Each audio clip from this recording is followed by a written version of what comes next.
In today's video, I'm going to go over a quick and easy 2-minute massage that you can do in the comfort of your home, wherever you are. Let's face it, a lot of you are dealing with the sinus pressure. You're dealing with a lot of clogged sinuses, ear pressure, ear popping sounds, and you just want to find immediate relief.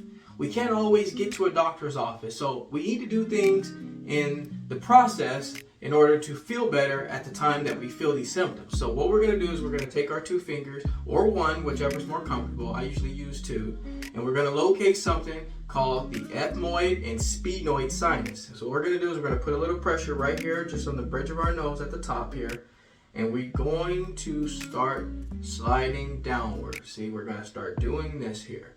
Now, as you're doing it, you're going to start noticing those nasal passages open up like pretty quickly. I would say it's pretty instant.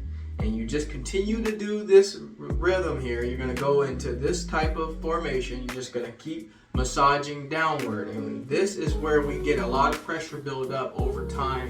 And because of seasonal allergies, pollen in the air, things that are agitating us, even pet dander, we need to be able to do something quick in order to avoid some of that pressure buildup, which can lead to other and more harmful things. So literally take 2 minutes out of your day, locate this pressure spot right here, and just slide down. Do that about 25 to 30 seconds at a time. You'll notice some immediate relief. I hope that video was very helpful for you. If it was, please take time to subscribe to the channel. I try to bring content as often as possible. But in the meantime, I'm going to step out of the Jaye Wellness Studio and leave you in good hands with this video. Like anything else, folks, we're here to simply go back to the basics. Take care, everybody, and I'll catch you in the next video.